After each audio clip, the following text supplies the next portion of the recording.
Yep. Hello, ma'am. I pledge allegiance to the flag of the United States of America and to the republic for which it stands, one nation, under God, indivisible, liberty and justice for all. Roll call, please. Yes. McCarthy. Here. Councilman Wareheim. Here. Councilman Creighton. Here. And Councilwoman Noah. Here. Sitting as the Board of Water Commissioners, the board approves the minutes of May 20. What number is that? May 6, 2014, and to award a bid for water motor meter supply material and the promotion of an employee to the position of maintenance mechanic. Councilwoman Noah. Yes. Councilman Creighton. Yes. Councilman Wareheim. Yes. Councilman McCarthy. Yes. Supervisor Vecchi. Yes. Okay, we now reconvene as the town board. First public hearing is to consider the town board's own motion to change the zoning of light industrial zone parcels in the Hopog Industrial Park from light industry zoning to overlay district zoning. Good evening, Mr. Supervisor, members of the board. My name is Frank DeRubies. I'm the Director of Planning and Community Development for the town of Smithtown. The purpose of tonight's public hearing is to consider a new overlay district for the Hopog Industrial Park. However, before we get to that matter, I believe we will have to note there's some issues with regard to the notices that were published for tonight's meeting. With regard to New York State law, when a zone change matter is brought before this board, we are required to do one of three things. Either we notice the neighbors in the immediate adjacent area, we post the property, or we advertise in a newspaper. The town, by its own regulations, requires that all three items be done. And this redundancy is put into our ordinance in the event that there is a defect in the advertisement. In tonight's public hearing, the property was posted, the proper notices were given to all residents within 200 feet of the subject area, and the matter was advertised in the local newspaper. However, pursuant to the town regulations, the advertisements must be in 2 consecutive issues of the newspaper, and they were only in 1 consecutive issue. Therefore, there's a defect on the local level, but there is not a defect pursuant to state law. We are therefore going ahead with this public hearing. However, we request that the town board only adjourn this matter so that we could correct the advertisements, and we will continue this hearing at the next available town board meeting. With that, Mr. Supervisor and members of the board, I'd like to go into tonight's public hearing. Well, I just think you need to explain that last part of your statement. Okay. We'll go through the meeting and continue the meeting when? We will correct the defect. The defect is that there has to be 2 consecutive advertisements. We will work with the town clerk. Since it's an adjourned matter, it will be at the next available meeting. We will work that out, and we will... Which means that folks that are here to speak for or against this zone change would have to come to the next meeting to be heard. They may or may not. The record will be for both hearings. Okay. Do you want to speak? Isn't that what they said, they can speak today? In other words, at the next meeting that's held by the town board, well, not in other words, the meeting remains open, so to speak. That's correct. So the public who weren't here could come at a later meeting and be heard on it. That's We correct. will not close the matter until it's done. Until the advertisements are complete. Thank you. Excuse me, Frank, however, the people who are here who want to speak can speak tonight? Yes. That's correct, yes. That's why we're continuing with the hearing, because the majority of the notifications, the mailings, the advertisements, and the postings were done pursuant to the law. And we believe that it is basically 90% accurate as far as notifying the adjacent people. And by past practice, and this has been all the boards, the hearing is open, the matters are corrected, and we continue at the next public meeting. So with that, Mr. Supervisor, I'd like to, if, Frank, I just ask you, how do you correct it after the fact? And people's testimonies will count tonight. It doesn't make sense to me. no, the hearing is pursuant to, you operate pursuant to state law. You have met all the requirements pursuant to state law. But we In other broke the words, town law, you're telling me, by not advertising. by correctly. by your local law, the law that you, the rules that you set forth, which you have gone beyond the state law and require more than the state law. So how does that make their testimony that they give have to still be good? No, because they met state law. This is done pursuant to state law. In other words, we're having you are granted powers pursuant to state law. You are given the authority to have a public hearing. You met the requirements that state laws state. But we're not meeting the town law. That's correct. Sounds like we're breaking the town law by having a hearing. No, the reason why we put the redundancy in the ordinance is because of defects. In other words, the town board could have said they only want to do advertisements, or they only want to do postings, or they only want to do notices. We put all three of them in because on the average, we always have one or more defects during the year on many of the public hearings that we have. So this is to ensure that we could go forth with the public hearing and correct the defect if it's necessary. Could I, I've never seen it can happen I ask before. for show of hands of people who are here because of this new zoning? Oh, Okay, so I hope you all understand what might proceed here. We'll have the hearing, we'll adjourn the hearing when people are finished talking, and then we'll continue it at the next meeting. And will that next meeting be the day meeting or the night meeting? I have to check with the town clerk. It'll be at the next available meeting where we could advertise in 2 consecutive newspapers. You're not going to be able to do it at the next meeting. It's June 3rd. It's not enough time. Then it will have to be the evening meeting of the following, the 19th? the night meeting. Okay. The 19th of June. Well, but just to That's a be big clear, party, man. if everybody who wishes to be heard here is heard, Really? and there are no other speakers, well, the meeting may be complete unless there are other people who might read the second advertisement and want to come out. So we're all straight on that? Okay. Proceed, please. Okay. Mr. Supervisor, again, members of the board, tonight's public hearing, as I mentioned earlier, is about an overlay district for the Hauppauge Industrial Park. And in my presentation tonight, I'm going to go through describing basically what is an overlay district, why is the town using them, why are we applying them to the Hauppauge Industrial Park, and what do we expect in terms of impacts in the local community. Let's go back to the first question. What is an overlay district? An overlay district is basically a zoning category that overlays an existing zoning category and may have either more restrictive or less restrictive regulations that apply to the area that's underneath that particular district. Zoning was created in 1916 in New York City, and we adopted their particular model of zoning, which is basically called Euclidean zoning after Euclid. That's the geometry.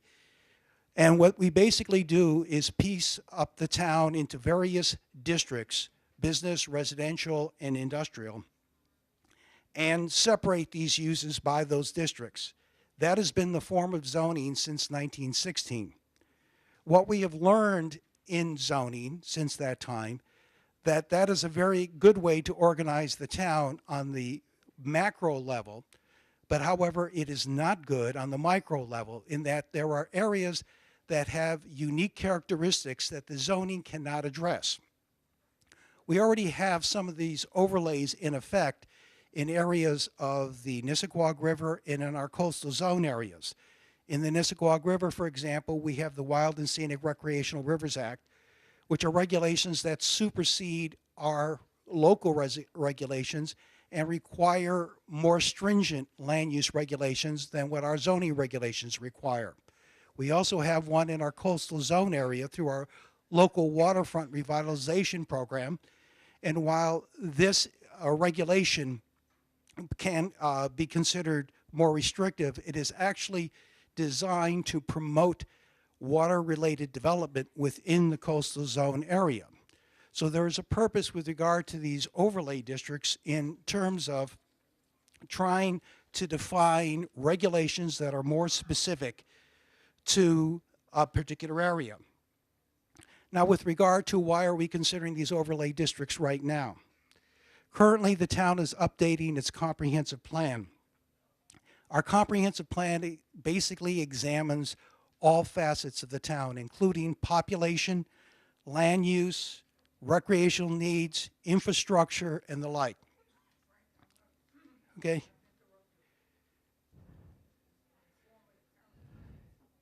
The testimony that would be taken here is not valid.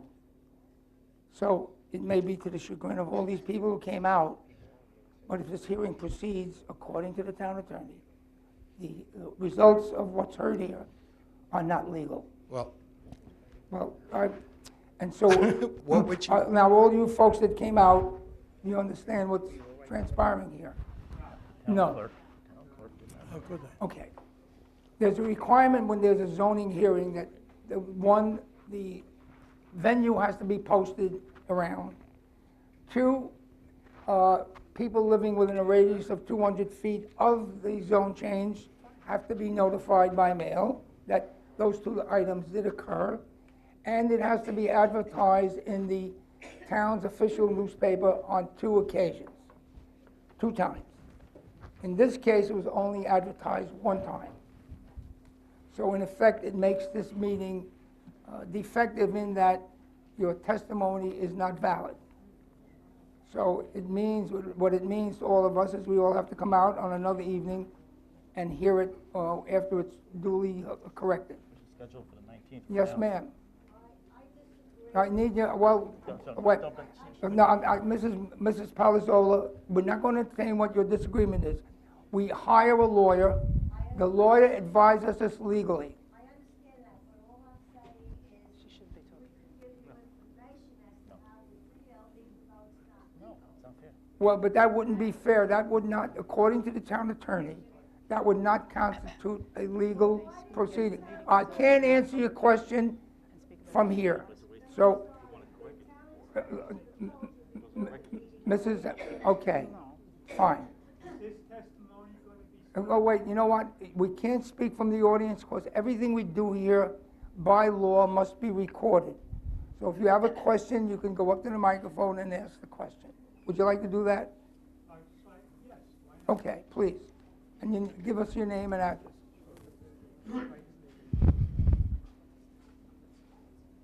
My name is Martin Katz. I live at 28 Tulare Drive in Comac. And my question is, since we cannot speak, does this gentleman have the right to speak? Or the whole thing should be canceled? Yeah, that's Why? I'll tell you why. He could plant seeds in people's minds now, which might change things in the future. And I feel if we can, as people, express our voice, then he should not express his voice now. Well, equal to equal. Okay, well, you didn't understand what we meant by what was said here is that the meeting will be canceled. Including? And including him. There's no point in him speaking. Okay. Because you wouldn't have an opportunity to question him or reply. I So appreciate we, you. I we'll appreciate apologize for your inconvenience, but this meeting won't be held tonight. Can I just Sure. ask? Yes, ma'am, come up to the, We scheduled for the 19th right now at 7 o'clock. You know, My name is Joanne Svensson. I live at 93 Eagle Lane. Joanne Svensson, 93 Eagle Lane. Where is the map that this letter refers to online? the Where map. can I get this map? Oh, okay, so I can take this. Because I tried to find it online and I couldn't find Okay, it. so And- I'm sorry, look, we can hold the meeting, you can vent. All of that testimony will have no legal impact on anybody.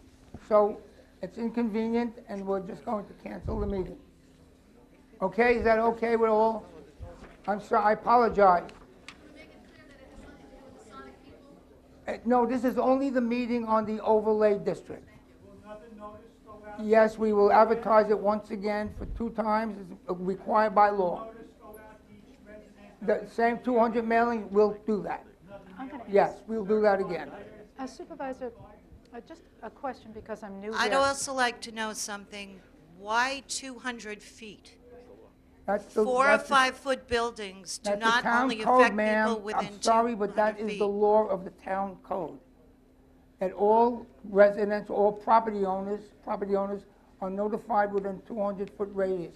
That has been that way for the last 20 years. For a 5-story Yeah, building or yeah. a potential 4-story building, it makes no sense. Councilman Noah, do you Yeah, have a question? I just have a question because I'm new at the public hearings. What is the procedure? We advertised, but we didn't go to the newspaper? How No. does that work? Who goes to the It was supposed to be newspaper? advertised 2 times. Okay, so who does Before that? this meeting, the town clerk. The Uh, newspaper Mr. dropped the second. Mr. Pulio, let me reply. Sure. The requirement is to advertise a public hearing in 2 successive publications of the official town newspaper. And it was only advertised 1 time, Who was it? and that makes it improper. Okay, so, all right, so these people came out because they thought there was a public hearing. So we will end the testimony on this. We're canceling the meeting, and we will adjourn it for, Mr. Supervisor, yes. since there's people here, I will be available if they would like. I will stand outside okay with that. She and wants a give fire. whatever information that is available, that since some of them have arrived here. You adjourn it or you cancel? That's not adjourn, it's Okay, not. can I say one more time? We're not going to You're entertain not even closing it. questions from the audience. It's No, not you. unfortunate, it happened, and we apologize. Should they know that they can talk? But in and your be part best of the record as interest, they talk? it would be best if it's done correctly, and all of the testimony for or against will be heard, published, and the town board can make a decision based upon the record. So is there a date we can pick out now? The 19th, is that what we I said? believe we chose June 19th. That was the meeting that you'd said. Okay. Okay, and so all those things required, the noticing, the posting, and the 2 advertisements will occur within that time period. That's correct. Okay, so all of you here for that, June 19th, we'll be delighted to see you back here again on the 19th. Yes, we will comply with the law. That's what we're doing now. I can't answer questions from the audience. We have a big meeting, we have other public hearings. This one is moot, it's dead for tonight. Thank you, Mr. Katz. How do you do it? You don't adjourn it? What do you do, table it? What do you do with it? She's very nice. I'll read it. No, I mean, what do you do with this hearing? How do you end it? That we opened it. Very. I'll take care of it. She seems like this over here. Well, this is Matt, I'll read into the record that the meeting has been canceled.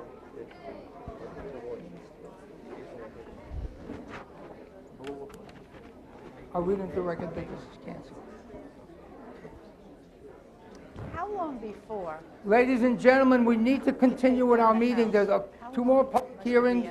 There are people wanting to be heard. The whole process takes about 6 months, 8 months. Is that all? I mean, Okay, for the record, I'm going to make a motion to cancel the public hearing scheduled for this evening to consider change of zone from light industry to an overlay district in the Hot Dog Industrial Park. I need a second. Second. All in favor? Aye. You got all that? Yes. Okay. Okay, the next public hearing is to consider the town's entry onto certain real property located at 10 Everett Place. Ladies and gentlemen, we must continue the meeting for the purpose of remediating and/or removing the structures thereat which have been designated as unsafe in accordance with the unsafe building standards of the town. what a shame, what a nice little house. Somebody.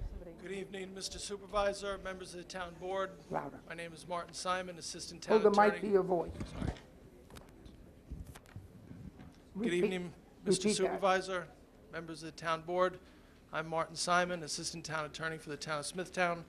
The purpose of tonight's public hearing number 2 is for the town board to consider entering on the property located at 10 Everett Place, town of Smithtown, county of Suffolk, New York, reputedly owned by Karen Lettenberger, for the purpose of remediating and/or removing the structures thereat which have been designated as unsafe by the town's building director pursuant to 11225A of the Town Code. We've provided most recent photos of the subject property for the town board and also the town clerk.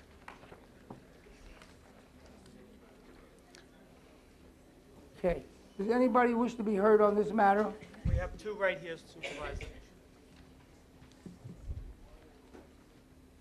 William Lettenberg III. You wish to be heard, sir? Good evening, guys.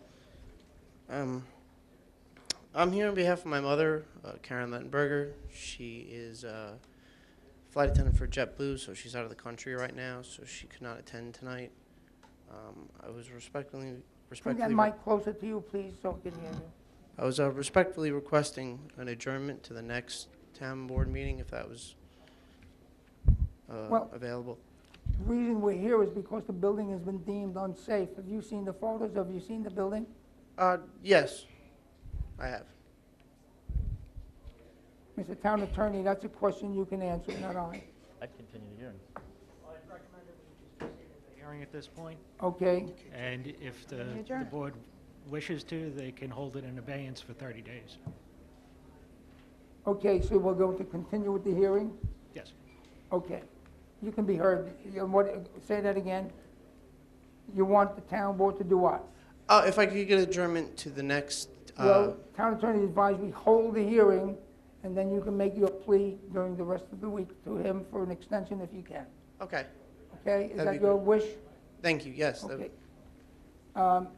William William Lettenberger, number 2. Is that you, sir? I don't need to speak. Okay, well, thank you, sir. So I suspect you give a call to the town attorney's office tomorrow, Okay, okay? thank you. Thank you. I'll move to close that hearing. Second. Supervisor Vecchio? Yes. Councilman McCarthy? Yes. Councilman Warehime? Yes. Councilman Creighton? Yes. Councilwoman Noack? Yes. Okay, the third public hearing is to be heard, is to consider the town's entry onto property located at 310 Smithtown Boulevard in Wisconsin for the purpose of remediating and removing the structure thereat, which has been designated unsafe in accordance with the town code. Good evening, Mr. Supervisor, members of the town board. Again, my name is Martin Simon, Assistant Town Attorney for the town of Smithtown.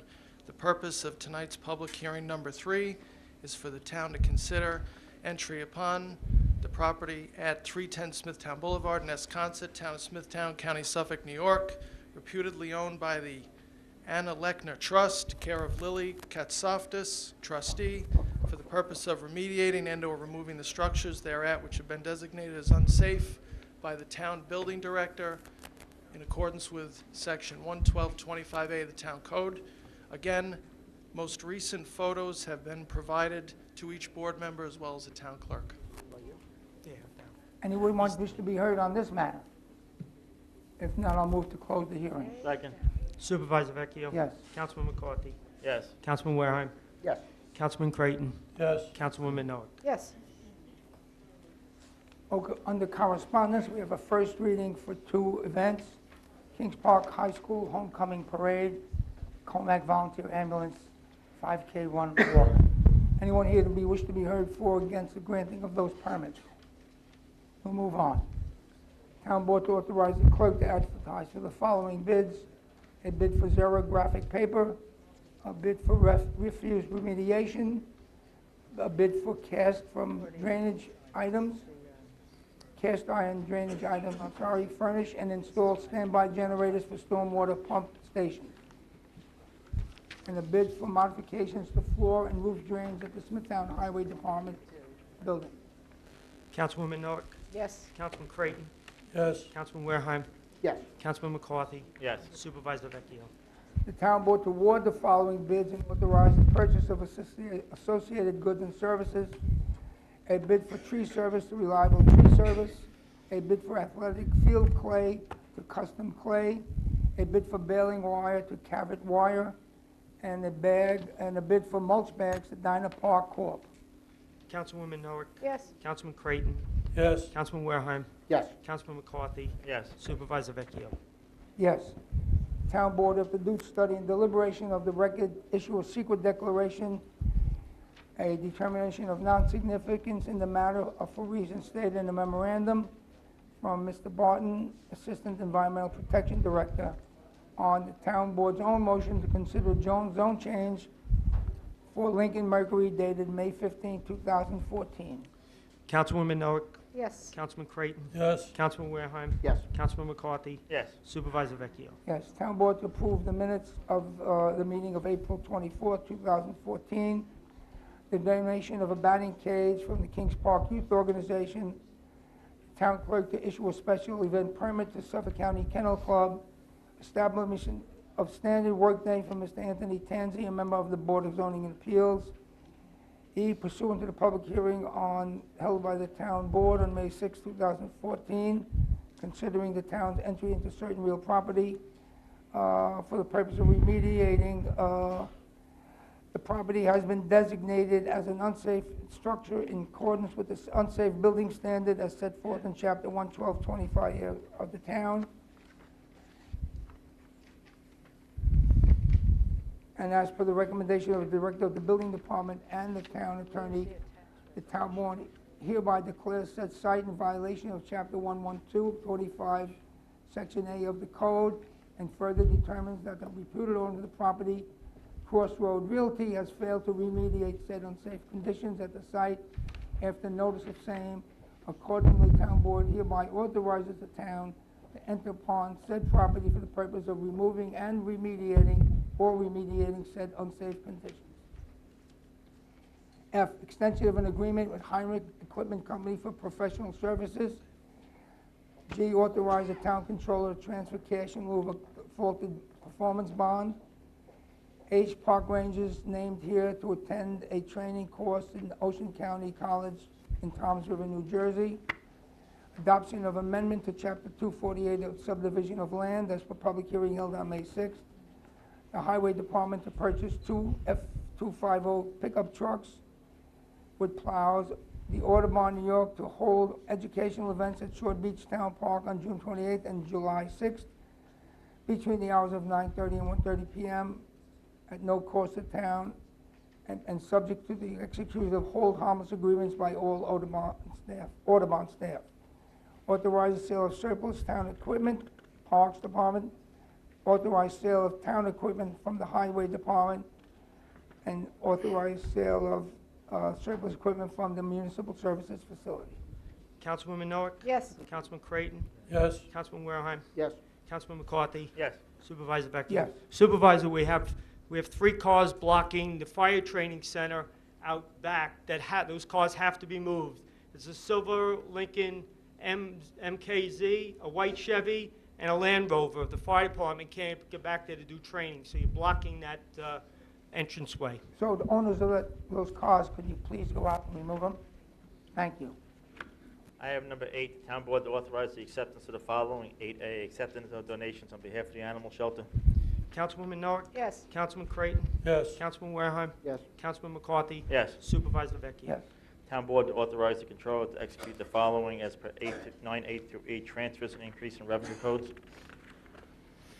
Councilwoman Noack, Yes. Councilman Creighton, Yes. Councilman Warehime, Yes. Councilman McCarthy, Yes. Supervisor Vecchio. Yes. Number 10, the town board to approve the following zoning matters as per 10A zoning petition 2014-A by the town of Smithtown for changes zone from light industry district to wholesale service industry pursuant to memorandum of the planning director dated May 15, 2014. Councilwoman Noack, Yes. Councilman Creighton, Yes. Councilman Warehime, Yes. Councilman McCarthy, Yes. Supervisor Vecchio. Yes. Number 11, the town board to authorize the supervisor to execute the following in the form approved by the town attorney as per letter 11A through I, a lease agreement, an agreement, and an amendment as per the printed agenda. Councilwoman Noack, Yes. Councilman Creighton, Yes. Councilman Warehime, Yes. Councilman McCarthy, Yes. Supervisor Vecchio. Yes. Number 12, the town board to approve settlement of the following per matters of the recommendation of the town attorney for the, as per 12A for the amount of $600.70. Councilwoman Noack, Yes. Councilman Creighton, Yes. Councilman Warehime, Yes. Councilman McCarthy, Yes. Supervisor Vecchio. Yes. Town board to authorize release of the following as per 13A escrows. Councilwoman Minogue? Yes. Councilman Creighton? Yes. Councilman Wareham? Yes. Councilman McCarthy? Yes. Supervisor Vecchio? Yes. Town Board to approve the following personnel matters as per 14A through O of the printed agenda. Is seasonal appointments, a change of title, a part-time appointment, and the balance of seasonal appointments. Councilwoman Minogue? Yes. Councilman Wareham? Yes. Councilman Creighton? Yes. Councilman McCarthy? Yes. Supervisor Vecchio? Yes. Number 15, the Town Board to authorize the following amendments to the Uniform Traffic Code and authorize the Traffic Safety Department to install and maintain the necessary signs as per 15A Schedule J, parking, standing, and stopping. Councilwoman Minogue? Yes. Councilman Creighton? Yes. Councilman Wareham? Yes. Councilman McCarthy? Yes. Supervisor Vecchio? Have any read-ons? No. No read-ons. Okay, that concludes the agenda.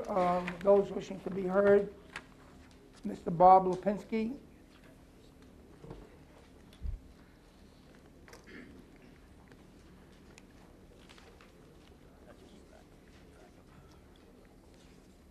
Okay, I have this.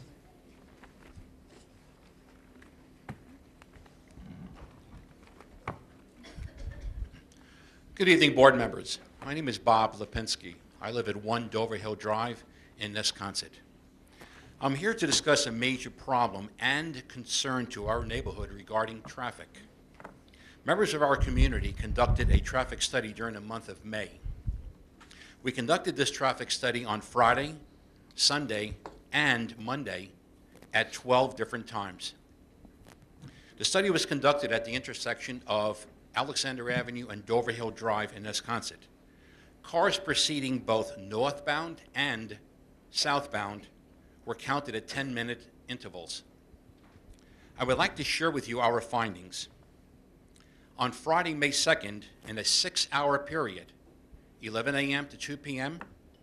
and 5 p.m. to 8 p.m., we counted 2,259 cars. That's one car every 6.3 minutes, or approximately every 10 seconds. On Sunday, May 5, 11 a.m. to 2 p.m., 984 cars were counted in 3 hours. Last Friday, May 17th, in a 12-hour period, 8 a.m. to 8 p.m., 3,672 cars were counted. Finally, this past Monday, several days ago, May 19th, we did 8 a.m. till 10 p.m., 12-hour period. We counted 3,580 cars. In addition, more than 80% of the cars did not stop at the posted stop signs at the intersection of Alexander and Dover Hill Drive. Some didn't even slow down. They just blew right through the stop signs. We are a residential community, and Alexander Avenue is a residential street, quite similar to Montclair and Arlington and St. James, which were cited in a recent Newsday article dated Monday, May 12th, page 825, which I'd like to read from. The study showed that two streets most impacted by traffic were Montclair, with an average of 1,500 cars per day, and Arlington, with 2,200 cars during weekdays. Typical volume on comparable streets averaged 1,000 vehicles a day. We are well over this number, 3,000 cars in 2 separate days. Also in my possession are more than 20 photographs showing traffic heading northbound on Alexander Avenue, backed up from Middle Country Road to Dover Hill Drive, already blocking my driveway. Mr. Lipinski, could you finish up, please? Very, very quickly, sir. It is interesting to note that the photos were taken on May 15, a Thursday, at 1:18 in the afternoon. Not Saturday, Sunday, but rather a weekday. We also have quick photos from last year showing cars heading north, crossing the double line, heading into oncoming traffic. We strongly urge that a traffic study be conducted on our residential street, which will show that we have far greater traffic than either Arlington or Montclair and cannot take on additional traffic. Thank you. Thank you, Mr. Lipinski. Thank you. Thank you. Michael Kadan? Excuse me, sir, I have photos. Could I leave them with the board? Sure, absolutely. And I bring them up, or? Yes, bring 'em Okay, up. thank you.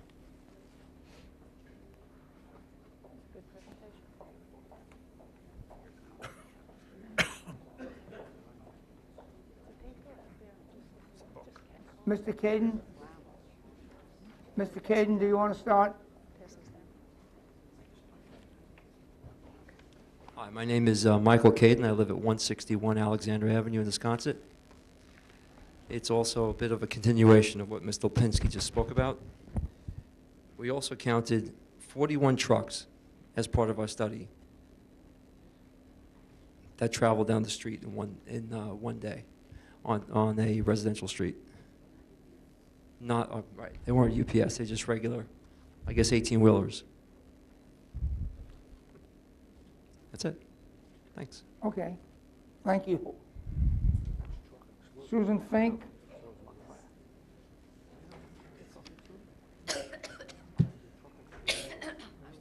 As quickly as I can. Oh. We already have a traffic problem on Alexander Avenue. Can you bring that closer to you, the Yes, microphone? I can. Can you give me my tie back? Thank you. Susan Fink, 159 Alexander Avenue. And as a continuation, just to say to you that we already have a problem on Alexander Avenue. You have to help us. You have to figure out a solution. You have to prevent it from getting worse. And if Sonic comes, it will get worse. We appreciate you filing an intent to appeal the court decision when they overturned the BZA ruling. We appreciate that very much, and the consideration that you've given us up until now. What we're here to ask tonight, and to give you information, is that you fully pursue the actual appeal. Not lip service, not starting it and then going back. A true appeal. We feel the BZA erred when it accepted the seeker's negative declaration. We feel that the adverse environmental impacts do rise to the level of significance. The land is located on Hydrogeological Zone 1. It claims that it's not part of the water table, yet as part of Sonic's plan, it includes 83 parking spaces that are extended on the property towards and include Ragazzi. That's where the water table issue comes into it, and the stream comes into it. So just Sonic's 1 point whatever it is acre is not a limit of their plan. They've included Ragazzi already, because they're claiming 83 parking spots of theirs. They also claim that part of Ragazzi's land will be used to queue up cars. So they have not distinguished their part of the lot, of Sirota's lot, from Ragazzi's. When Ragazzi's crowded, or when Ragazzi has its car shows, how long do you think it's going to take before they stop Sonic from using those 83 parking spaces? How long will it take before they actually barricade off their part of the land so that their patrons are not mingling with Sonic's queued up cars? I don't think it's going to take very long. And remember that Ragazzi has, they told me today they had 30 outdoor seats, so they have outdoor dining. And they're not going to want their diners sitting very long with Sonic's cars piled up in front of them, queued up in front of them. So the idea that they can use Ragazzi's land is not accurate. If they can't use that land, they're going to use Alexander Avenue. Cars waiting to enter car stalls and cars already in line will keep their engines running for prolonged periods of time because they're going to want heat in the winter and air conditioning in the summer. And those idling engines emit pollutants. They are definitely negative to the impact of the environment. They are negative to the children and the seniors and the hardworking people who live there. And they're a health hazard. I have some handouts that I will give you in a minute. The seeker also talked about food odors. And they said food odors should not be a problem because largely the wind is a function, the direction of the wind is a function of who will be disturbed by the food odors. They said in the summer primarily, the wind blows from the south during the winter months when windows are likely to be open. And they also spoke about vegetation. Just a couple more minutes. Sure. We found that insulting to all of us, to tell you the truth, because they were talking about when primarily the wind will blow in one direction. What about the other times when the wind doesn't blow in that direction? And what about the times when it's not summer and the windows are open? And what about right now? Right now, we have families on Dover Hill Drive from 9 on who already smell Ragazzi's food. With the southerly winds, with the vegetation. It's insulting to them to tell them that they're not going to smell it. Ms. Fink, I'm going to interrupt you if you don't mind. You're over the 3 minutes. I know. Look, I think for people viewing this meeting on TV, and probably will view it in the future. It should be clear that Sonic made its application for the Board of Zoning Appeals, and the Board of Zoning Appeals turned it down. Yes, we Sonic thank you. then went to Supreme Court of the state of New York and sued to overturn that verdict. And the court ruled, let me finish. Yes, I am, yeah. Ruled in favor of Sonic. So now, the one board of the town that could deal with the issue ruled in your favor, the court overturned it. So I'm not so sure why you're here telling us this. Okay, we were told that the town board now has a decision to make about pursuing the We've made the decision that they will file a notice of appeal. Okay. Okay. And what we're here to ask you is, above filing the notice, to actually pursue it. Okay, that will be a consideration the board will make after that notice of appeal gets filed. Do we get a time frame? Do you have any idea of how Excuse long? me? Any idea of how long that might take? It's up to whenever the attorney for the BZA files the appeal. I think that's imminent. Okay. We have, let me just give you this then also. We have a petition of 389 signatures. And I wish we could do something with those names, but we can't. It's not in our jurisdiction. Yes, please.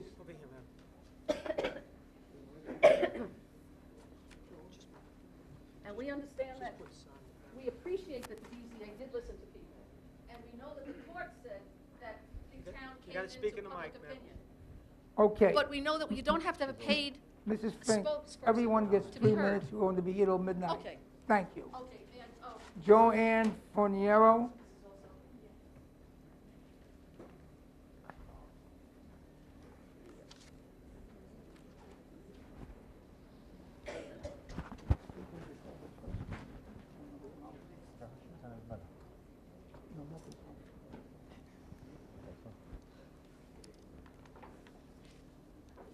Good evening, Mr. Supervisor You and need to members talk, of ma'am, the into town the board. microphone.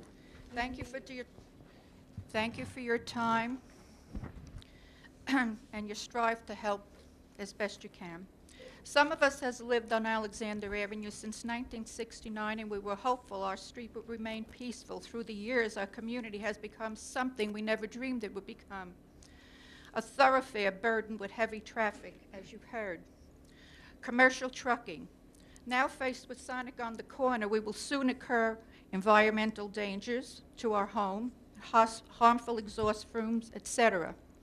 These cars will block driveways and will also impede the flow of two-way traffic due to the narrowing of the street and the queuing of the cars. There will not be enough room for us to back out of our driveways. It's a very narrow street. There are more important dangers. They are the restricted access for ambulances, fire trucks, and police to respond in a timely manner when there are cars blocking their way to the home. They would not be able to respond fast enough, and this will cause harm or even death. Every second matters.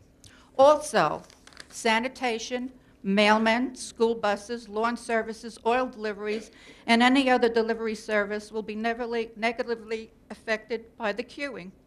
The postmaster informed me personally that mail will not be able to be delivered by the mailman because he will not be able to reach the mailbox, and he is not going to lock up his truck and walk around the cars. If cars are queuing, someone is having lawn service, it will narrow the street so badly so that traffic will not be able to pass one another. And emergency vehicles, it is not, and also emergency vehicles will not be able to pass, emergency vehicles. It is not an exaggeration because I have experienced a fire in my home, a possible electrical fire. And we waited for the fire truck to try to pass, to get to my home. It was a horrible thing to see. The engine was, the siren was on, they tried to move over, and there was no space for them to come. Do you mind if I interrupt? This is horrible. Did you not make all of these points before the Board of Zoning and Appeals? Why? Did you not? No, that's what I'm getting to. Okay, we're not the Board of Zoning Appeals. They were overruled by the court. No, no. All of their testimony. This testimony was not put in the original minutes, and I'll tell you why. Okay, but that meeting is over and dead. That doesn't make a difference now. Well, it makes a difference in this regard. It's being heard. Okay. The reason the judge, in my opinion, and in most people's opinions, did not have all of this important information, and he could not make an informative decision. Why was that? Because at the original zoning board meeting, we have been denied the due process of the law because the chairwoman of the closed the meeting when others were waiting on the line to speak, and all the pertinent facts and information was not put forth on that meeting. So how can this judge make a conscientious decision without all of this information in front of him? He didn't have this in front of him to make a good decision. So that is why I'm here. Additionally, I agree with Mrs. Fink and the others that we will also have to endure the noise, vermin, crime that has been proven to be affected, excuse me, Deer Park, Sonic, and there's much more, but I'm not going to go on. The most important part is that it isn't that Sonic shouldn't go there. There is plenty of land on 347 East where there are 3 lanes one way and 3 lanes another. Why they came to destroy this area is illogical. There are so many negative things due to the area that they picked. Thank you, Mrs. Secker. Thank you. Now tell them to begin. Okay. I'm going to state one more time for those here on Sonic. The town board has authorized a notice of appeal. Anne Marie Most.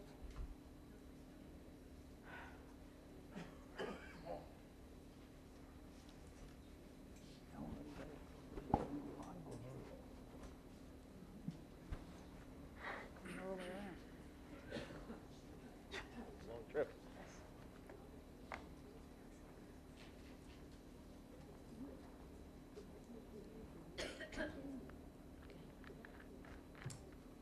My name is Anne Marie Most. I live at 33 Amsterdam Road in Smithtown, and I'm here for Reliable Tree. As I'm sure you already know, my neighborhood continues to feel the negative effects of Mr. Prisco's business. Instead of things getting better, things are deteriorating at an alarming rate. The noise level from the property has been unbelievably loud. He has been grinding mulch, which I know he's not allowed to do on the property. This past Saturday, I was awoken at 6:50 a.m. by the sounds of Mr. Prisco's heavy machinery working to dig and clear out the property. I called public safety to complain about the level of noise at such an early hour on the weekend. Just today, my neighborhood had to call the fire department due to strong, toxic odors emitting from his property. Every day, there is a new problem on this property. I am asking that the town provides our neighborhood with a sound-reducing barrier wall. The 4-foot chain-link fence must be replaced, and a barrier wall must be installed for safety and for quality of life. Mr. Prisco is determined to ruin my quiet, beautiful neighborhood with his noisy and dirty business, and unfortunately, the town is allowing him to do so, it seems. And it seems like the town will even reward him by granting him another town contract. I will continue to fight for this cause because it is vital to me, it is vital to my family and to my community. Businesses should not have priority over the residents of Smithtown. Any help you can offer my neighborhood in getting a sound-reducing barrier wall to replace the inadequate fence is greatly appreciated. Thank you. Thank you. Joanne Ramondi. Thank you, Mrs. Fink.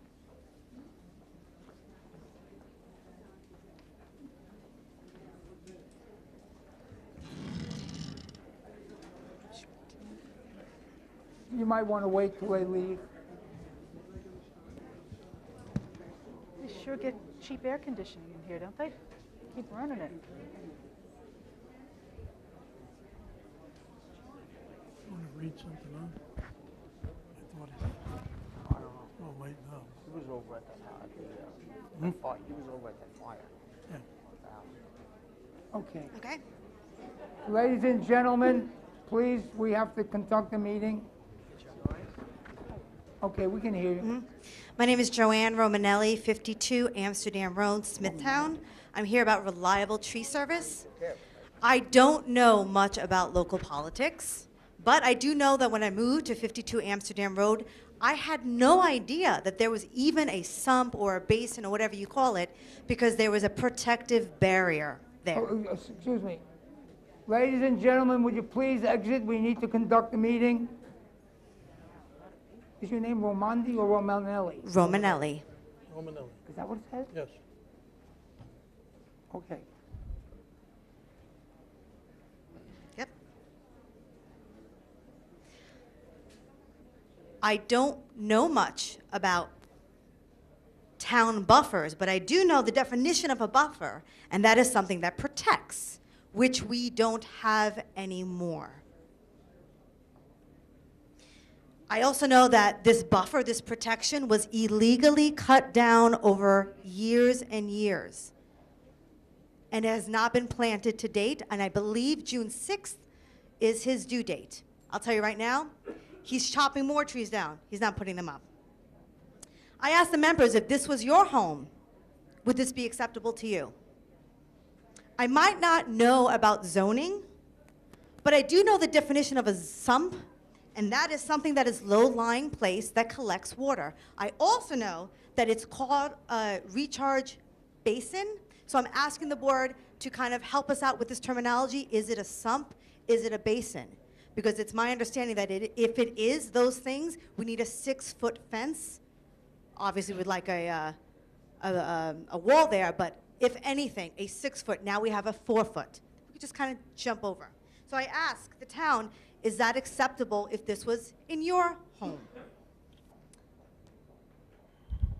There is a very steep basin, sump, whatever you want to call it, and our protection barrier is gone. It is very dangerous to our children. God forbid someone jumps over it. Are we going to wait until someone gets hurt? I ask the members, if this was your home, what would you do? One more thing, I know nothing about fines because I've never been fined before, but logically, if I had a ticket, let's say, and I had another ticket and pulled over and I got another ticket and then another and another, and I refused to pay, I'm pretty sure if I got pulled over again because I was speeding, I'd probably be arrested or maybe get another fine. So I'm asking the board members, why is it acceptable that Reliable Tree Services have unpaid fines for years and years? Because truly, it's not acceptable to us. Thank you very much for hearing me out. Thank you. Linda Jablonski.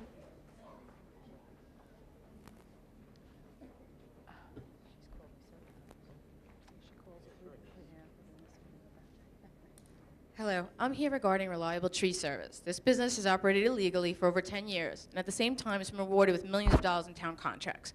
My question is, how can the town continue to reward this business with yet another contract? You want to answer that question? Yes. Would you give that answer, Mr. Town Attorney? There simply is no legal basis to disqualify them as a contract. He doesn't have a CO. He hasn't had one since he purchased the property. I have 2 letters from the town that say that CO is null and void. He didn't have one January 1st, and he didn't have one on April 10th, the day the bids were due. He has a site plan approved 2 weeks ago with 5 conditions he hasn't met yet. I appreciate as a taxpayer that he's the lowest bidder, but I feel that giving this business another town contract is actually rewarding bad behavior. By giving this business another town contract, you're sending a message, if you don't follow the law, as long as you're the lowest bidder, you can do business with us. Well, the difficulty is that the position the town is in, we can't use the bidding process to punish people. So you don't have to have a CO and do business with the town of Smithtown. Oh, he has all the zoning approvals. But he doesn't have a There's CO. conditions of approval that I have visited the site 3 times in the past week, and I think the complaints regarding the noise have to do with the improvements that he's actually doing at the site. And in actuality, having the contract in place with him, we have more control over the situation than if we did not. But you have to understand as a resident, and like I said, I know I live behind Jericho Turnpike. I've said this at every meeting and every person I've spoken to. I don't have any problem with the business being there. I don't even have a problem with the 2 businesses he operates. But my problem is, we've lost every decision against him, and you guys continue to pay him. And that's a difficult pill for this neighborhood to swallow. difficult You know, for us that's to- my issue. I don't want to get in the way of anybody's livelihood. But when I drive down Jericho Turnpike and I can see my house clear at the end of the court, no one's going to buy my house. Well, just, we're also looking into the potential for planting trees right along the southern edge of Amsterdam Avenue within that sump area. I guess that's my concern. I feel like once he got this bid tonight, like that's it. And our concern is, you know, we want our neighborhood restored. I don't want to see it, I don't want to hear it, I don't want to smell it. And for 15 years that I've lived in my house, that was a reality. But in these last couple of years, that buffer has disappeared. No, we understand that, and we're going to keep an eye on the situation. Thank you. Thank you, Mrs. Thank you. Jablonski. Have a good night. Patricia McGovern.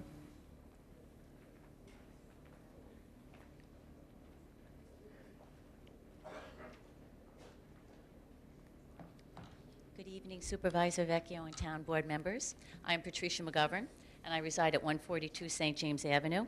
First, I've been asked this evening to read a statement from Lisa Succi, who resides at 13 Arlington Avenue and could not be here. I have no objection to the closing of Montclair Avenue and have not seen any increase in the traffic on Arlington. Residing on Arlington right off Middle Country and right around the corner from the high school in Roseville does present traffic challenges. Because of speeding vehicles, we have lost numerous pets as well as a good amount of wildlife during the past 18 years in our area. A great concern is for the safety of those students, my daughter included, and others walking on Arlington and Roseville, especially during the peak times of the school opening and closing. With this increased volume of vehicles and speeding, many of those drivers just getting their licenses, these individuals are at an increased risk of being hit by a car and being mortally wounded. This is no joke and a very serious matter. There should be safety cameras installed on these roads to help prevent such a tragedy from happening. I would also like to add that I am not opposed to the Montclair Yard expansion as long as it stays clean. The people who work there are diligent in what goes in and out, no rodents or bacteria, no dangerous substances like asbestos, etc., no smell or increase in air pollution. Some advance notice from the town before the expansion was voted on to get input from the community who would be affected by these changes should have been done. This will be about the fourth time we as a community have had to fight for something inappropriate to this area. It is getting very tiresome. And that's from her. And on a personal note, I would like to say what a change our neighborhood has witnessed with Montclair being closed. It has been like being on vacation in your own backyard. Home has become a stress-free, tranquil sanctuary with being able to hear the birds singing and children laughing and playing in the background. Knowing that this time is coming to an end, and once the barricades are removed, that the hordes of speeding, reckless traffic will once again invade our community, puts a pit in my stomach. It's going to be like the opening of Kmart on Black Friday. It is essential to the safety and well-being of our neighborhood that Montclair be closed permanently. Within hours of the closing, the impact was witnessed as residents spent time with their families outside riding bicycles, exercising, or just taking a peaceful walk. The community has also been watching the traffic conditions, and the unmanageable traffic predicted for Arlington has not been seen. It has already been established that the Montclair shortcut provides access of over 1,500 cars onto Rutherford and into our community, and no way to enforce the speeding of upwards of 60 miles per hour or the large commercial trucks from entering or exiting with falling debris. And I had brought in a piece of debris that I was not allowed to show you, which was about this big and weighed about 10 pounds that we found in our neighborhood. Imagine this hitting a child.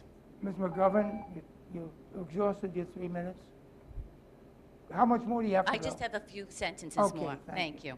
We do, and every day. By leaving Montclair open in any capacity for traffic access is just putting a Band-Aid on a wound that requires stitches.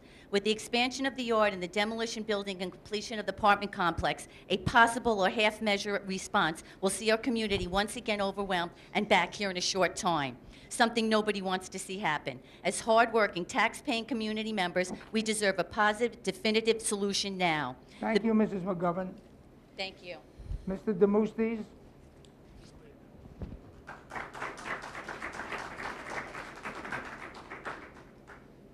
Bob Demosthenes, 145 Montclair Avenue, St. James.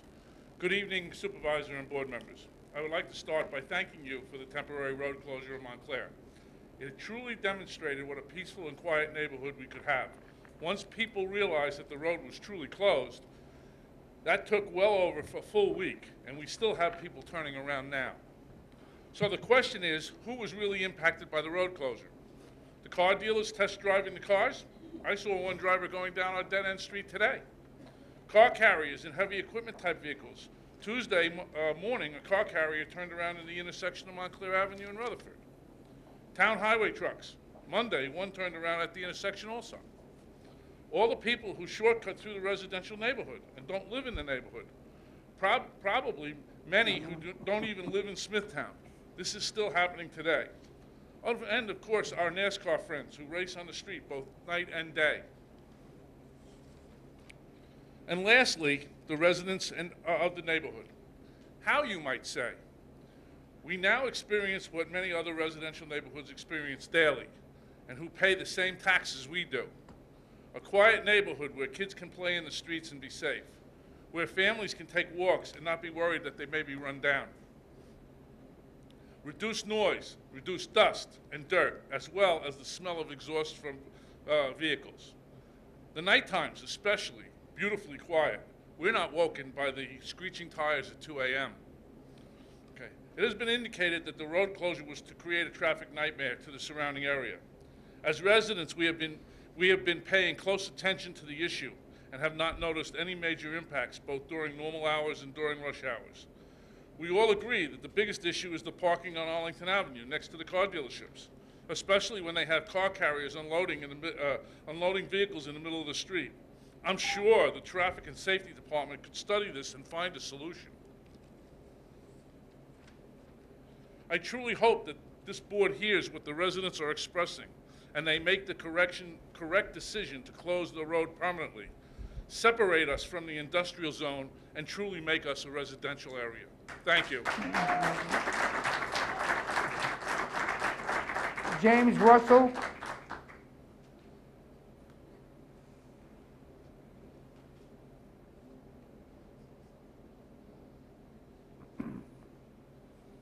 Good evening, Board. Mr. Vecchio, I thank you for taking time. Also on Montclair Avenue, I just want to state that, in all honesty, it has been a heck of a good change for us. We've had very little commercial traffic through the area. There have been a few dealership trailers that come in, not realizing they can't get through, backing out and trying again. I think a part of the solution would be to notify these dealerships that they're not to go down there at all. Notify the owners of the dealerships. So when cars are being dropped off, they can tell them, don't go down. If you look at BMW and if you look at Infinity and a few others, their carriers line up right on Middle Country Road. They back out with the cars and go right onto the property of the dealerships. There's no reason why Nissan can't do this or Honda can't do this. It's very, very practical. Why they have to go on to Arlington and back that up, it's unbelievably, it's not understandably why they do it. But I would really, really hope that you folks would really look at this whole problem and realize that the closing of Montclair Avenue is a positive for the community, in all honesty. I thank you much. Thank you, sir.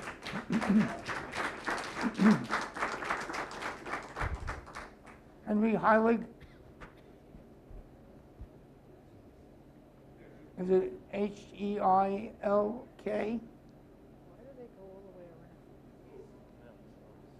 First name is Henry? No Henry. No Henry.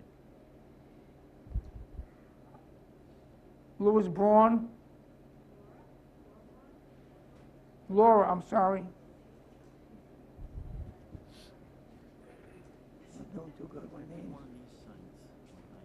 Hi, my name is Laura Braun. I live at 14 Rutherford Street Get a little closer to the mic, please. in St. James. I'm actually, if you come down Montclair and you make a right on Rutherford, I'm the first house there, so I get the brunt of Montclair and Rutherford. Back in 2002, I had written letters to the police department and to traffic and safety and to the board talking about the snow plows that come through when there's going to be a snowstorm, and the town trucks and the car dealers and the car carriers. At that time, the police department, when I called, said that they have no jurisdiction over the car carriers because they're out-of-state drivers. The highway department at that time said to me, you people back there think you own the roads. I know it's different right now with Mr. Jorgensen in there. However, what happens when he's not in there? Then those town trucks are going to be coming through again. Also, in 2003, the governor, Pataki, made a law that says this new law will help make roads and neighborhoods throughout New York safer by increasing penalties on unsafe drivers who violate the rules of the road. This is talking about the signs that say trucks are not allowed down these roads, which obviously nobody pays attention to. I also have a copy of my letter that I had written at the time. Anyway, okay, that was 2002. This is now 2014. It's gotten unbelievably worse. At 2 o'clock in the morning on summer nights, you can hear cars coming down Montclair like it's a drag strip. So it's not even just a matter of that this is cut-through traffic. It's a drag strip. When the diner was around the block, the owners had Lamborghinis that they used to race on Montclair. It's a known fact that Montclair has no cross streets, it has no stop signs, and it has nobody watching. My daughter, who walks home from school, said to me this past week, Mom, I could actually cross the street. Cars whip around Montclair. In fact, 2 years ago, a car came around that corner so fast, it hit the pole at the bottom of my driveway, broke it in two, pulled down the wires out of my house, $1,000 worth of damage, okay? If these people aren't speeding, then this would not have happened. So bottom line is, it's not just the cut-through traffic, it's the type of traffic. It's the speeding test drivers, Subaru, competition, BMW. These are all fast-paced cars, and they do not care, and there's nobody watching. Thank you, Mrs. Braun.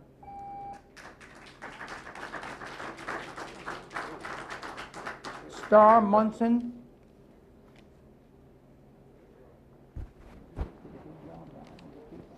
Good evening. My name is Star Munson. I live at 144 Jackson Avenue South, 2 houses off of Rutherford. Regarding Montclair, I simply want to reiterate what my neighbors have been saying about the pleasure of reduced vehicles that use Montclair as a cut-through, the decrease in car dealers using our streets for test drives, the non-existence of highway and fuel trucks, and the reason why I purchased my home in the first place on a dead-end street was to enjoy a quieter neighborhood. I could have spent less money buying on Arlington and other streets, but I chose to buy my home on a dead-end street. I hope that you consider closing Montclair to traffic for good, especially if there is any thought to building the apartment complex at the end of Montclair. Thank you. Thank you. Part of the record. Phil Lally.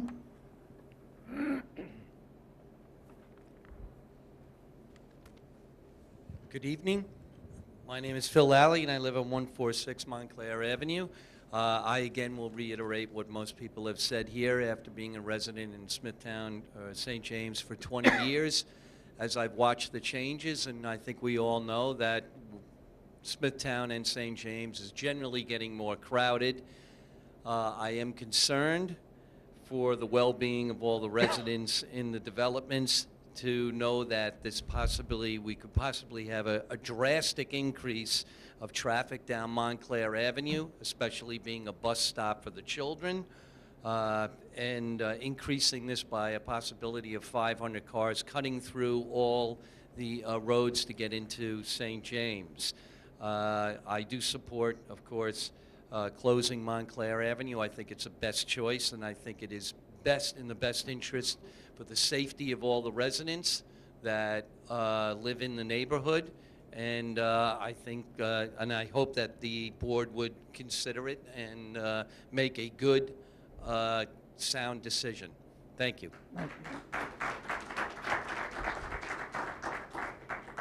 Mr. Robert Pisciota.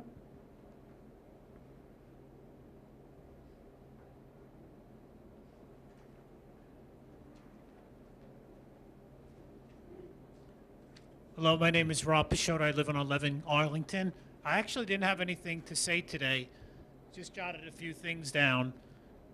And the fact of the matter is that I grew up on a dead end, 7 homes. It was wonderful, probably not unlike what the people are experiencing on Montclair right now. But the reality is that we live in an extremely populated area that's getting worse. The entire area will need to deal with the burden of traffic. And to close Montclair, that has 5 or 6 homes on it. Arlington has about 30 homes on it. It just seems ridiculous. I mean, we had a block party a Okay, couple talk of to years me, ago. talk to us. We had a block party a couple of years ago. It was great. My kids were able to play in the street. We were able to ride bikes and hear the birds and everything else as well. But the traffic to be diverted to only on Arlington, I think, is unrealistic. As a woman expressed, we've had 2 accidents in front of our house over the last couple of years. Just last year, my neighbor's father was visiting from Florida. He backed up out of the driveway. A work van was barreling down the street and wiped out my babysitter's car that was on the road. My kids could have been on the front lawn playing. The year before that, somebody hit the telephone pole in front of our house. I came home, there was an abandoned vehicle in the middle of the street. I mean, it happens. To close one road and potentially add hundreds of cars a day to Arlington, I don't think is a solution. I don't know what the solution is. I wouldn't want to be in your position because I don't really think there is a good solution. But to close one road and have one other Arlington burden the traffic for the entire area, I don't think is reasonable. Thank you. Thank you, sir. He's got a point. They moved into a place where the road was open, now you're going to close it. Anthony DeRosmo.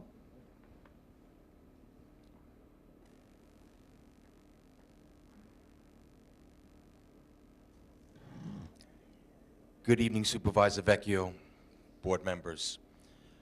I beg to differ about there only being 5 houses to consider on Montclair Avenue. I am ground zero, 135 Montclair Avenue. It has been a profound difference these past days with Montclair being closed. I think what most people fail to realize is the type of traffic that happens. It being a drag strip is probably its biggest problem. Most people seem to disregard whether there's 1 house or 30 houses. The issue becomes there is no way to control the amount of speed that people tend to accelerate to, either exiting Montclair or coming down Montclair into our neighborhood. It's not funny when my 18-year-old son is afraid to go get the mail, who's almost been struck by a car several times. Me included. Only thing, I was turning my lawnmower around, stepping off the curb nearly a foot and being struck by a car. I have made numerous complaints to the police, come down and monitor the traffic, try and control it. But nobody seems to want to try and help the flow of traffic. This is the only answer to control the flow, is to cut it off. I observed the other streets over the past couple of days and the impact it would have. I was very concerned about my other neighbors. It seems that they don't seem to be as concerned about the people who are directly impacted. That's the way it seems to me, especially from some of the things I've heard here tonight. It's a danger to the people that live there. And I don't know how many times it needs to be said. Until someone actually gets hurt, will something be done? It's a pleasure to see that there's an attempt to be something to help us. It's the only answer right now. It's the only answer in my mind and in the mind of my neighbors and the rest of the community. Thank you. John Massaro.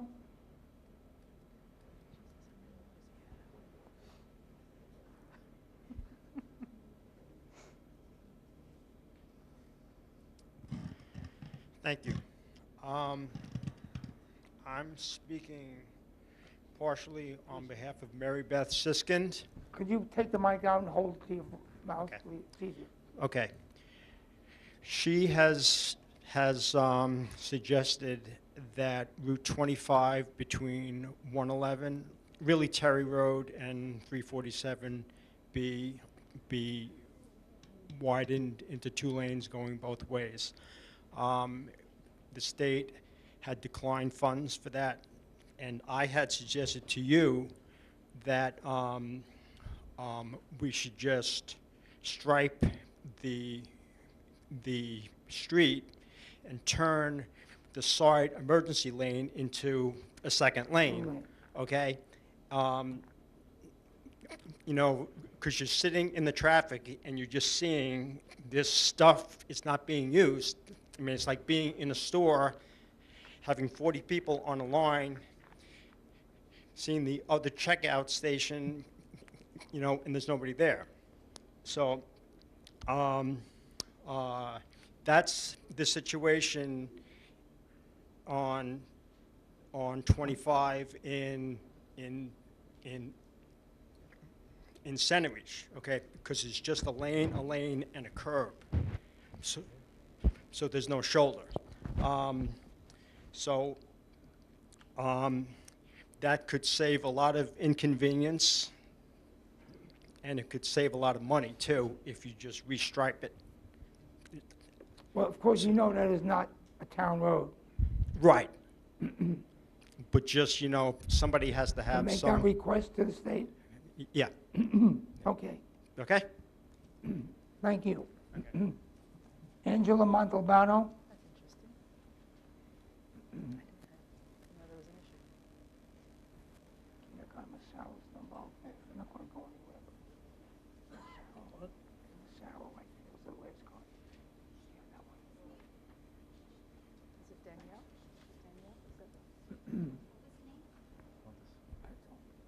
The name. She wants to know if she's got the right, you've got the right. Montalbano? Want me to just speak? Yes. I haven't been called yet. Well, she wasn't called. Is your 72 Tullibwood Drive? You're not Montalbano? Well, she's not, Montalbano not here? Okay. David Friedman?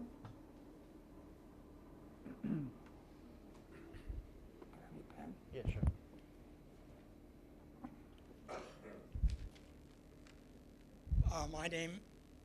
My name is David Friedman. I've lived at 12 Rutherford Street for 27 years.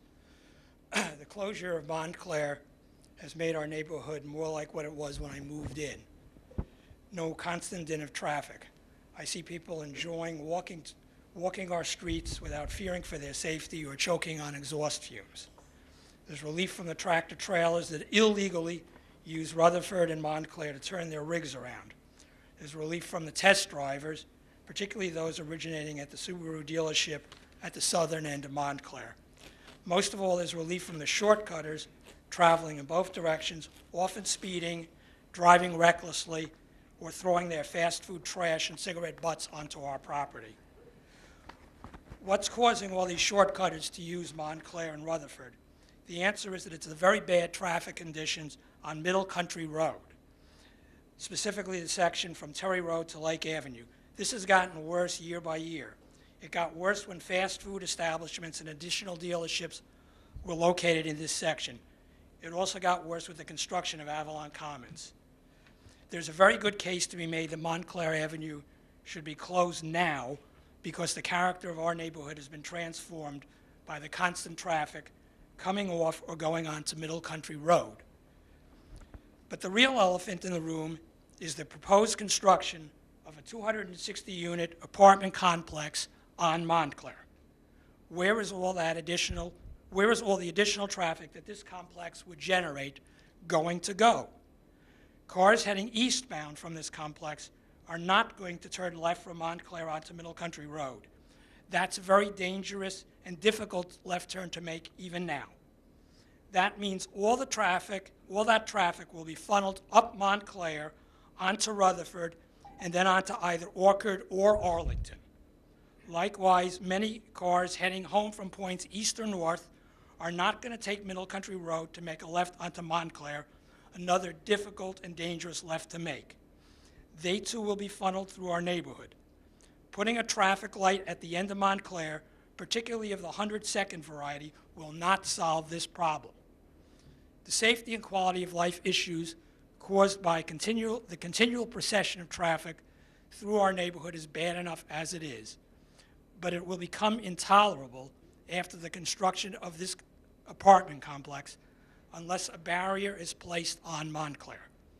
I respectfully ask the board to consider the welfare of the residents of our neighborhood, most of whom who have lived there for many years. Thank you.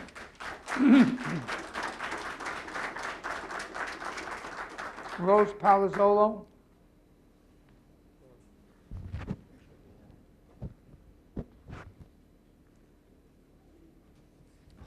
Rose Palazzolo, 905 Cabot Lane, St. James, New York. I'm a senior citizen. I drive slow, and I try to be as careful as possible, and I want to avoid 347, and I want to avoid Jericho Turnpike, which was recently termed the worst street in Suffolk County, the worst avenue in Suffolk County. As a senior citizen, I go to the senior center. I do go down Montclair, and I do see that it is very difficult because for the people who live there, because the Smithtown Highway Department has a yard there, and their trucks go through Montclair to get to other parts of St. James. Now, if you close off Montclair, I hope that people realize when it comes to snow removal, you may not get the service as fast as you get it now. That's one thing that you have to consider. Another thing is, if you're saying that 1,500 cars are coming into your neighborhood every day, then where are these 1,500 cars going to go? Okay, they go down Arlington, they'll go down Lake, they can go down Hobson, but they're still going to affect your neighbors in the community. What is needed is better police enforcement. From 6, that's not funny, from 6 o'clock in the morning, if there are trailers with cars on them, they shouldn't be annoying people who live in that community. Where are the police? Why aren't they giving these people tickets if they're making noise at that time in the morning? That's number one. Number two is when I go to the senior center, I have to make a right-hand turn to go to the senior center, and I look to see if traffic is coming. Instead, I have all these cars parked on the shoulder, and I have to go out more to see if cars are coming down so I could go to the senior center. And I could understand why the people who live in Montclair are upset. But there has to be traffic enforcement because all you're doing is giving the problem to Arlington, to Jefferson, to Lake, because people live in a community. And we should have access to all streets. You could make it perfect for the people in Montclair, but there's a man here from Arlington who's complaining you're going to make his place worse. So I think the right answer is traffic enforcement. Thank you. Keith Andrews.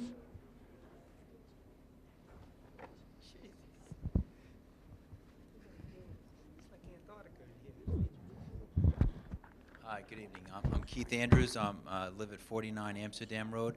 I'm actually the house right across from the lot that's Reliable Tree Service has been using. And this past week, I know that I'm sorry, I don't know everyone's name, but was there this week checking it out, and they have been clearing quite a bit this week. And I just wasn't sure, were you there this week as they were doing this clearing? Or who was it that said that they were there? Yeah, so I've visited the site a couple times this week. Okay, because from my understanding from the tax maps and that there should be 55 feet from Amsterdam to their property. And I was just out there this afternoon when I got home from work, and there's maybe 35 feet now of land that is just still, wooded, is not really wooded, but untouched. And so did he have permission to clear 20 feet of the town property? Frank, can you answer that question? The short answer is I'll have to examine the site because there's not supposed to be 35 feet. Right. But I would have to go there and measure it. But we did, actually, there's supposed to be markers, the red markers around the property showing the limits of clearing that are supposed to be on there, and they're supposed to be visible. Yeah, I didn't notice any. Okay, well, my staff inspected them both last week and this week to make sure that they hadn't gone beyond those. And I will go out tomorrow morning and check it myself, but as of Monday, they supposedly had not gone beyond those limits of clearing. So I will check it and give my office a call tomorrow. My number is 360-7540. It's the planning department, and you could call me. Call me about 11 o'clock, and I'll find an answer for you. Okay, all right, thank you very much. Yeah, because I did notice that they have been doing more and more each day. From Monday. They started Saturday. I don't think they were even supposed to be working on a Saturday, but they were there, Saturday doing clearing. They were there. Today, when I got home, they had a lot more done. And then they also have their trucks parked back there. So I am concerned, too, about the contamination to the soil and the groundwater from having these big tree trucks that are there. And I am also under the understanding that there have been soil samples taken from the DEC that are on record from years ago, and I wanted to know if there could be soil samples taken now, because he did have all those cars parked there for I guess over a year. That it was like a parking lot there, and I do have pictures. I took pictures back in April when the lot was there, and from my front door, you can actually plainly see all the cars. Now you can't, because the kind of vines kind of grow up on the fence that are on the sump there. But now that he removed everything, once those vines die and all that, I mean, it's just a real plain view of Jericho. And as my neighbors had mentioned before, without a barrier wall, without tree planting, I'm hoping that that's going to be enforced. Having them definitely put the tree plantings. The barrier wall, I think, would help for the sound, but definitely the plantings as well, because we don't want to see the wall either. We don't want it to look like we're right up next to 495. But those are my concerns, that those things are going to be followed up on, and Thank he you, Mr. wasn't Andrews. allowed They to get will away be. with that. They will be. Okay, great. Thank you very much. Frank Gould. Look at the air conditioner. It's freezing in here. Oh, goodness.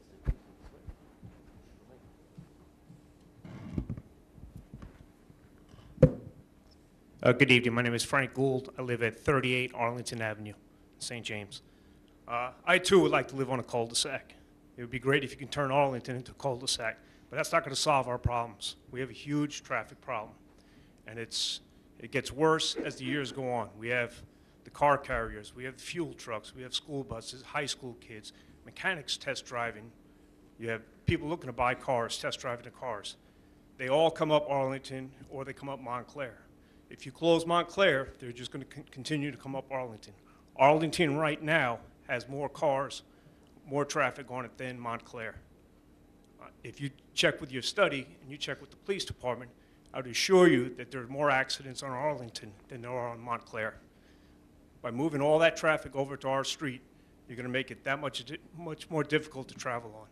Another problem at the south end of Arlington, at the traffic light of 25, when Arlington has the green light to go south, anybody making a left turn is immediately stopped 3 car lengths away at another traffic light. That traffic light needs to be in sync with Arlington.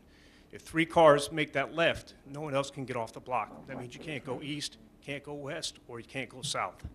And then we're stuck. You also have all the cars that park alongside the car dealerships.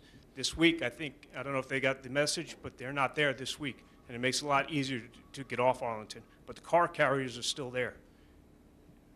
And that seems to be a big problem. I just hope that the board, with some sort of cooperation between everyone in the neighborhood, the dealerships, the businesses, that we can come to a resolution that doesn't include increasing that much traffic onto Arlington Avenue. On behalf of myself, my wife, and my 3 children, we appreciate that. Thank you much, sir. Thank you. McMorrow, Lisa McMorrow.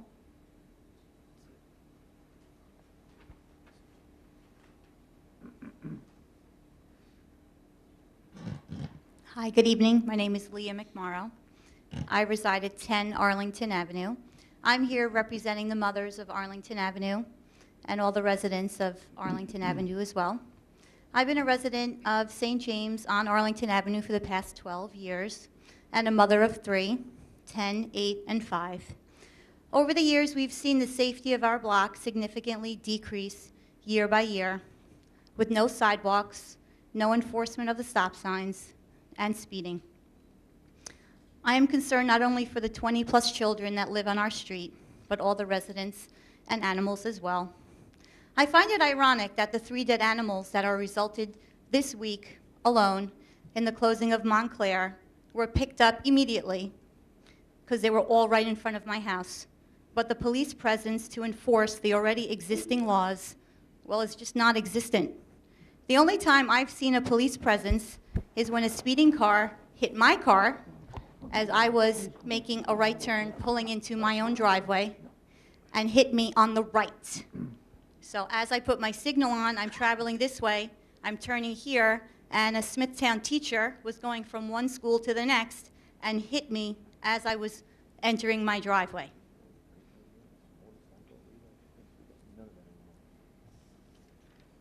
We've already heard about the recent traffic studies and the problem with the traffic already, so I won't reiterate that. Not only are the cars barreling down, but the town trucks as well. The truth is that when my family wants to go bike riding on a quieter, safer street like Roseville or David Lane, we can't even make it 3 houses to the end of the block to make the right.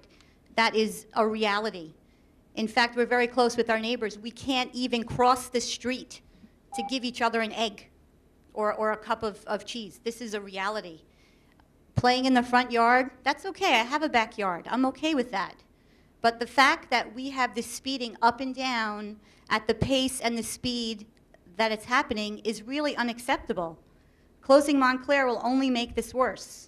I don't claim to know what the traffic is on Montclair, and I don't think that people who live on Montclair can claim to know what it's like to live on Arlington Avenue. I just like to make that point. I've been there for 12 years, a stay-at-home mom, and now I have my own business. I can tell you, just by my animals barking in this past week, that the traffic has, not very scientific, is it? But to me it is. My dogs bark every time a car goes up and down the street. All day long, my dogs have been barking incessantly. So the question is, what are tax dollars going to work for us? When are they going to use to protect the sanctity of St. James and the safety of its residents?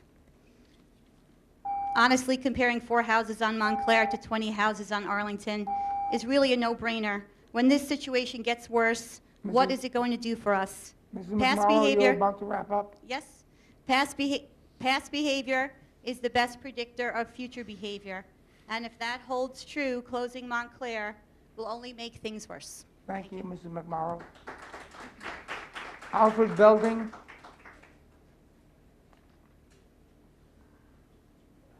My name is Alfred Belding. I live in St. James on Williams Court, not too far from Arlington.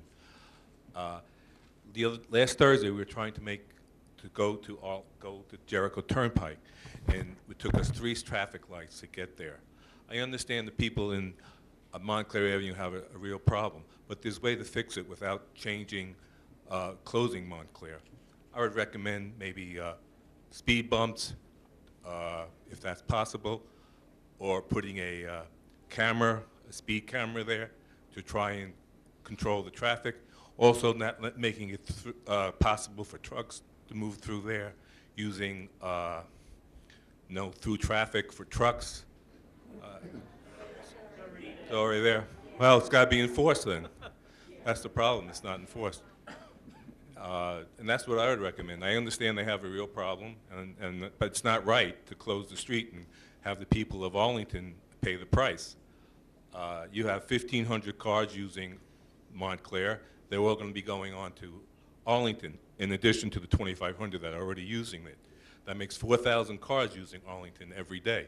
That's going to be a burden for the people of Arlington, and it's not right that the town should close Montclair and let the people of Arlington take the brunt of that. Thank you, Mr. Belding. Linda Toff.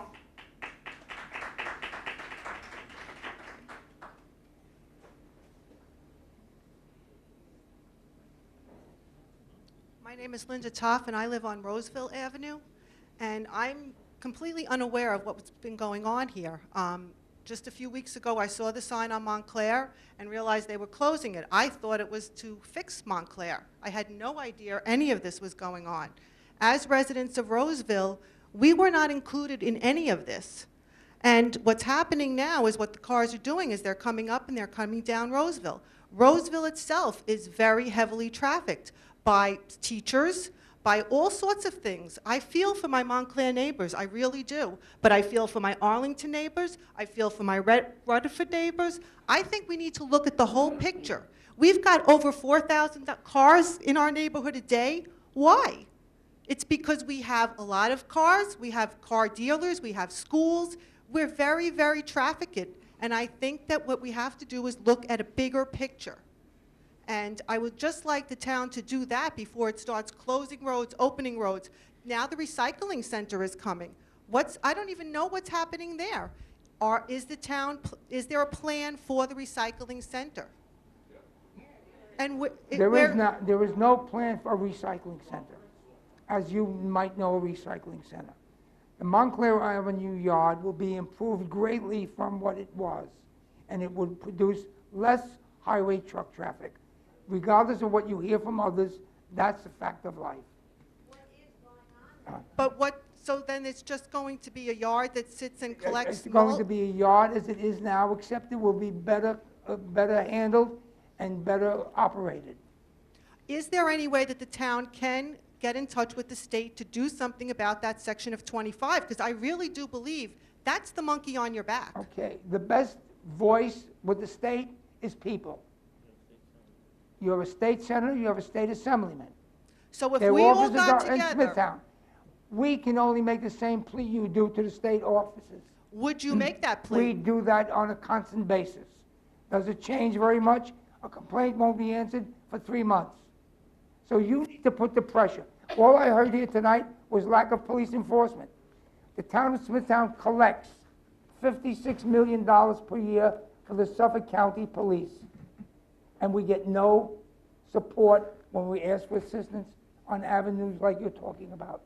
So it's the people's voice that has to be heard with the police department. And what I'm thinking is that a lot of people in this room right now are very frustrated. And- They're and- frustrated at laws that aren't As we followed are. through, and we see our local town, and this is, I think, where our first step is our local town. Ma'am, I would ask you a question. Do you think any of us like to sit here and hear your complaints, which are well-deserved, and know that there is no enforcement that at least give you some respite or some surfeit from the traffic and the speeding and the bike riding and the drag racing? I have to tell you Okay? now. And truck exclusion. So I'm telling you here, and I've written to some people, let your voices be heard with the Suffolk County Police Department and the Suffolk County Executive.